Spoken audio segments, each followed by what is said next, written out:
Hello everyone. मैं doctor Radha Solanki government MS college Bikaner से BCom part second year के company law के इस क्लास में आज मैं आपको transfer and transmission of securities प्रतिभूतियों का हस्तांतरण एवं हस्तांकन के बारे में पढ़ाने वाली हूँ। सिक्योरिटीज़ के बारे में हम सभी जानते हैं, उनका ट्रांसफ़र और ट्रांसमिशन। ट्रांसफ़र यानी हस्तांतरण, जिसे हम अंतरण भी कह सकते हैं। ट्रांसमिशन यानी हस्तांकन, जिसे हम पारेषण भी कहते हैं, उसके बारे में बात करेंगे। एज वी ऑल नो, एक पब्लिक कंपनी की जो सिक्योरिटीज़ होती हैं, जो शेयर्स होते हैं, उनके मेंबर्स को या शेयर होल्डर्स को ये राइट होता है कि वह अपने शेयर्स को इजीली किसी एक पार्टी से दूसरी पार्टी को ट्रांसफ़र कर सकते हैं। सपोज दैट एक्स एक शेयर होल्डर है वाई कंपनी का और उसे इमीडिएट पैसे की ज़रूरत है, तो वह अपने शेयर किसी दूसरी पार्टी को ट्रांसफ़र कर सकता है। तो ट्रांसफ़र एक्चुअल में क्या है? यह शेयर होल्डर का अधिकार होता है। ट्रांसफ़र किसी पब्लिक कंपनी में ही आसानी से किया जा सकता है, एक प्राइवेट कंपनी में नहीं किया जा सकता है। और जब ट्रांसफ़र कोई शेयर होल्डर करता है तो ऐसा transfer according to provision of the articles ही किया जा सकता है। आर्टिकल्स में ट्रांसफ़र और ट्रांसमिशन को लेकर के जो प्रोविज़न्स होते हैं, उन प्रोविज़न्स को शेयर होल्डर को फॉलो करना पड़ता है और कंपनी भी उन्हीं प्रोविज़न्स को देखते हुए, उन्हीं रूल एंड रेगुलेशन को देखते हुए ट्रांसफ़र की परमिशन दे सकती है। हम सभी जानते हैं कि कंपनी के जो शेयर्स होते हैं वह कंपनी की मूवेबल प्रॉपर्टी होते हैं, चल संपत्ति होते हैं और कंपनी के आर्टिकल्स के प्रोविजंस के अनुरूप या अनुसार उनका ट्रांसफ़र किया जा सकता है। ऐसा सेक्शन 44 में लिखा गया है। If a member wants to transfer his securities, उसे आर्टिकल्स के प्रोविजंस को फॉलो करना ज़रूरी होता है। अब सवाल ये उठता है कि प्रतिभूतियों का हस्तांतरण या अंतरण, ट्रांसफर ऑफ सिक्योरिटीज क्या है? सिक्योरिटी का जो ट्रांसफर होता है या जो हस्तांतरण होता है, उसका मतलब क्या है? तो जब कोई शेयर होल्डर अपनी इच्छा से यानी वॉलेंटरली अपने शेयर्स को किसी कॉन्ट्रैक्ट ऑफ सेल्स के अंडर यानी विक्रय अनुबंध के अंतर्गत प्रतिफल के बदले किसी दूसरे व्यक्ति को हस्तांतरित करता है, किसी दूसरे व्यक्ति को दे देता है, डिलीवर कर देता है हमेशा के लिए, तो उसे अंशों का हस्तांतरण कहते हैं, ट्रांसफर ऑफ सिक्योरिटीज कहते हैं। एक बार फिर से सुनिएगा, बहुत बहुत इजी है। सबसे पहली बात तो ये है, जो ट्रांसफ़र होता है वह सेल ऑफ गुड्स एक्ट के अंतर्गत, सेल ऑफ गुड्स एक्ट 1930, जो मूवेबल प्रॉपर्टी है या जो मूवेबल गुड्स है या जो गुड्स होता है और शेयर्स को भी गुड्स ही माना जाता है, उसके तहत यदि एक पार्टी किसी दूसरी पार्टी को अपने शेयर्स कंसीडरेशन के बदले, प्रतिफल के बदले उन शेयर्स को किसी दूसरी पार्टी को दे देती है अपनी इच्छा से, अपनी मर्जी से, तो उसे हम हस्तांतरण या अंतरण कहते हैं, यानी प्रतिभूतियों का हस्तांतरण या अंतरण किया जाता है। यहाँ पर एक चीज बहुत ही इम्पॉर्टेंट है, वो ये है कि यदि कोर्ट द्वारा शेयर्स को जबरदस्ती विक्रय करवाया जाए या उनकी नीलामी करवाई जाए या उनका फॉरफिचर किया जाए यानी उनका हरण किया जाए और उसके बाद उनको री इशू किया जाए, तो उसे हम ट्रांसफ़र नहीं कह सकते हैं। दैट इज़ वेरी इम्पॉर्टेंट कि यदि ऑक्शन में शेयर को बेचा जाता है, जबरदस्ती बेचा जाता है, कोर्ट के ऑर्डर के अनुसार बेचा जाता है, या आफ्टर फॉरफिचर उनका री इशू किया जाता है, तो that is not treated as transfer of securities. तो इसके लिए जो इम्पॉर्टेंट चीज़ होती है,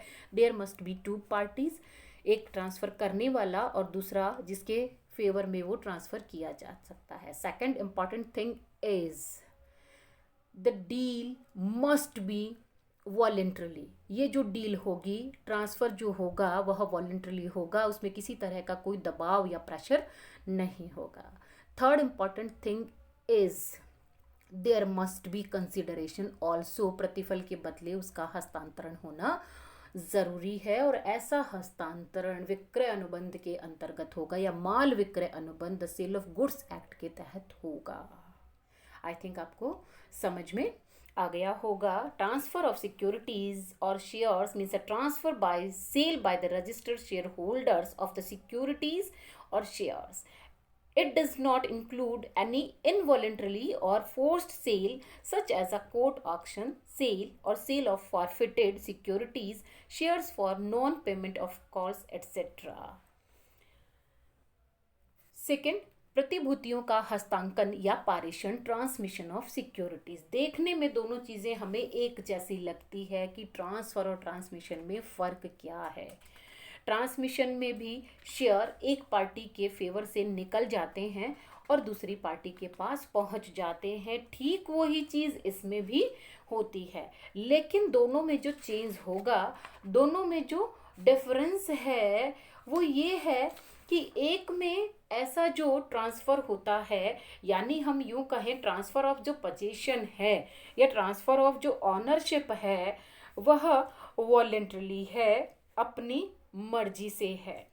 जबकि ट्रांसमिशन ऑफ सिक्योरिटीज यानी प्रतिभूतियों का जो हस्तांकन है या जो पारेषण है, उसमें जो ट्रांसफ़र होता है या जो सिक्योरिटीज़ की डिलीवरी होती है, या हम यूँ कहें ट्रांसफ़र ऑफ पोजीशन कह सकते हैं, ट्रांसफ़र ऑफ ऑनरशिप कह सकते हैं, वह वॉलेंटरली नहीं होती है।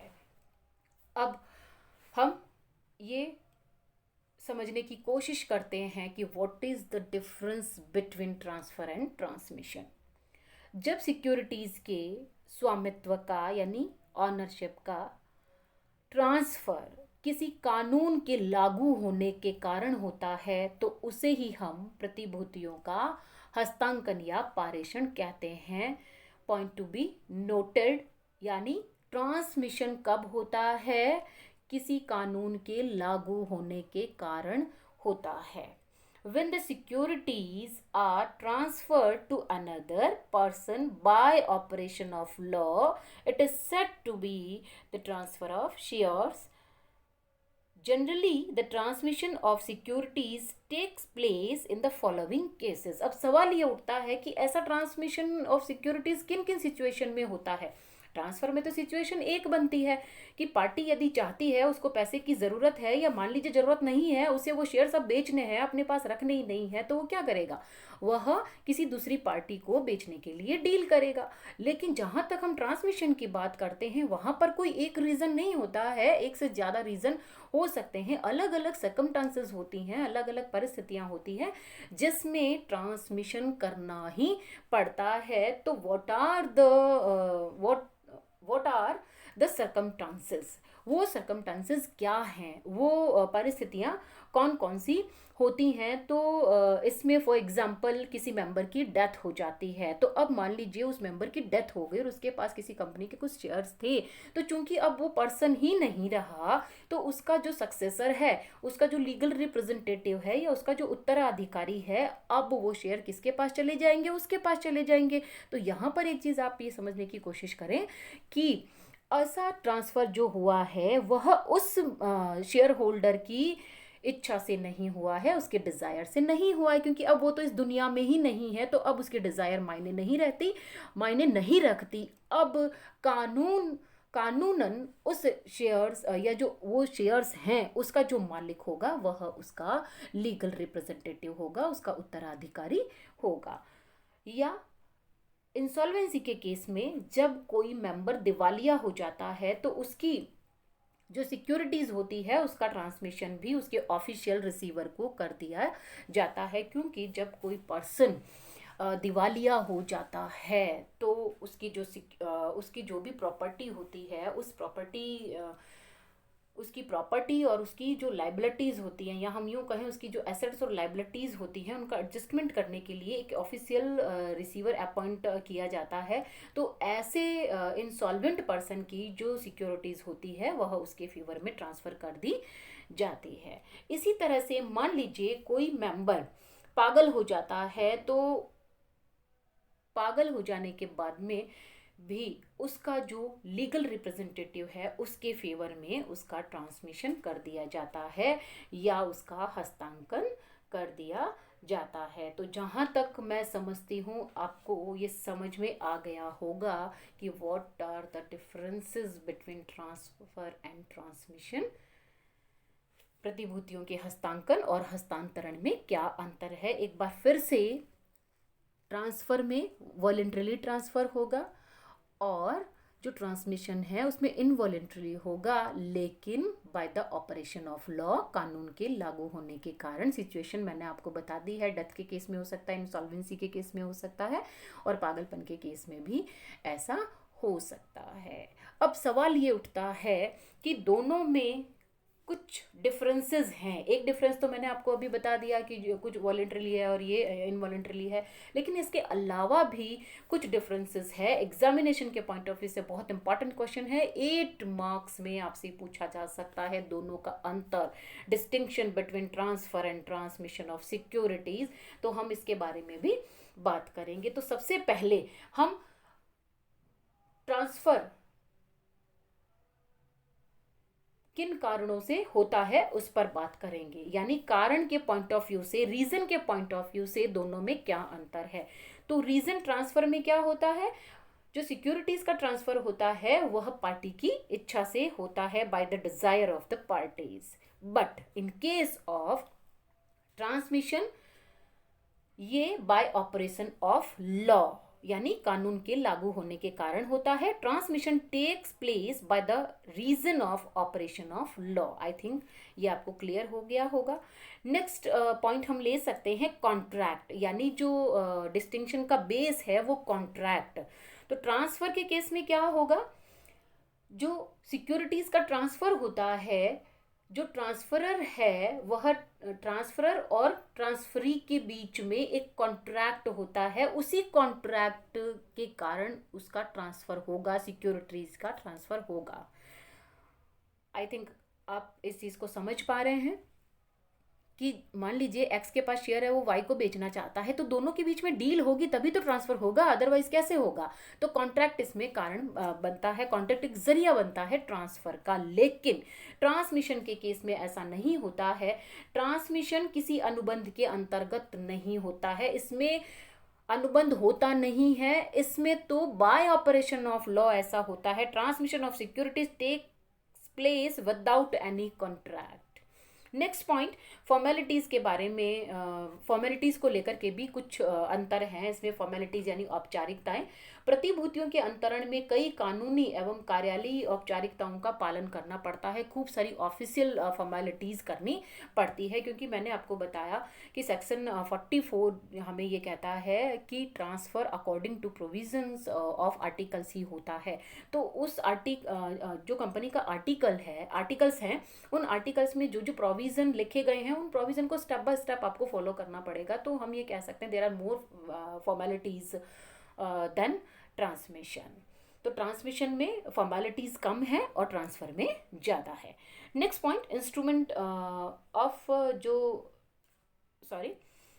कंसिडरेशन के पॉइंट ऑफ व्यू से भी दोनों में अंतर है, प्रतिफल के दृष्टिकोण से दोनों में अंतर है, क्योंकि ट्रांसफर में कंसिडरेशन होता है, एक पार्टी को ज़रूरत होती है पैसे की, इसलिए वो उसे बेचता है, तो कंसिडरेशन होता है। बट जो ट्रांसमिशन है उसमें without any consideration securities transfer होती है लीगल रिप्रेजेंटेटिव और ऑफिशियल रिसीवर के फेवर में। यहाँ किसी कंसिडरेशन की ज़रूरत नहीं होती है, तो ये भी एक अंतर का बड़ा कारण है।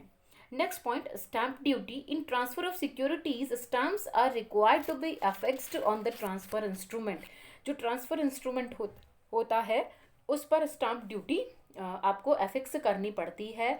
और जो ट्रांसमिशन है उस पर स्टाम्प ड्यूटी एफिक्स नहीं करनी पड़ती। और इसका बड़ा कारण मैंने आपको जस्ट ऊपर वाले पॉइंट में कंसिडरेशन को लेकर के बताया था। स्टाम्प ड्यूटी वहाँ जहाँ प्रतिफल है वहाँ लगेगी, अदरवाइज स्टाम्प ड्यूटी नहीं लगेगी। नेक्स्ट पॉइंट, लेन की बात करते हैं हम, ग्रहणाधिकार की बात करते हैं। ग्रहणाधिकार का मतलब शेयर्स को रोक लेना, अपने कब्जे में करना किसी पर्टिकुलर किसी रीजन से, पर्टिकुलर किसी डिमांड के कारण से। तो इन ट्रांसफर प्रतिभूतियों का जो अंतरण है या जो ट्रांसफर ऑफ सिक्योरिटीज है वह एक्सेप्ट कर लेने के बाद में कंपनी का सिक्योरिटीज पर से लेन खत्म हो जाता है। क्योंकि जब कंपनी ट्रांसफर को एक्सेप्ट कर लेती है तो वहां पर ये माना जाता है कि अब वो शेयर्स कंपनी के कब्जे में नहीं है। और इन केस ऑफ ट्रांसमिशन यानी पारेषण या हस्तांकन, सिक्योरिटीज पर कंपनी के लेन पर कोई आंच नहीं आती है। उसका लेन उस पर बना रहता है जब तक कि उसकी डिमांड पूरी नहीं होती, जब तक कि उसकी कॉल्स का पेमेंट नहीं होता है, वह उस पर अपना लेन कायम रख सकती है। Lien remains same in case of transmission of securities. Next and last point, restrictions के बारे में बात करेंगे, प्रतिबंध के बारे में बात करते हैं कि कंपनी सिक्योरिटीज के ट्रांसफर पर कुछ प्रतिबंध लगा सकती है उन प्रतिबंधों के अनुसार अंतरण को अस्वीकार भी कर सकती है। यदि कंपनी ने ट्रांसफर को रेस्ट्रिक्ट कर रखा है, कुछ कंडीशंस पर ही वह उसको अलाउ करती है, तो वह ऐसा कर सकती है। लेकिन इन केस ऑफ ट्रांसमिशन कोई भी कंपनी ट्रांसमिशन से इनकार नहीं कर सकती है, क्योंकि इस तरह की सिचुएशन में जो आपका ओरिजिनल शेयर होल्डर होता है, जिसके पास पहले से वो शेयर्स होते हैं, या तो वह इस दुनिया में नहीं होता है, या वह पागल हो चुका होता है, यानी वो साउंड माइंडेड नहीं रहता है, या वह इंसॉल्वेंट हो चुका है, जो कि कोर्ट के द्वारा कॉन्टैक्ट करने के लिए डिस्क्वालीफाइड डिक्लेयर किया हुआ होता है। तो इस केस में ये कंपनी की मजबूरी होती है कि वह ऐसे ट्रांसमिशन को नहीं रोक सकती है। तो ये कुछ डिफरेंसेस थे जो transfer of securities and transmission of securities के रहते हैं। मैं ऐसा समझती हूँ कि आपको बहुत अच्छे से ये चीज़ समझ में आ गई होगी। आज के लिए इतना ही। Thank you.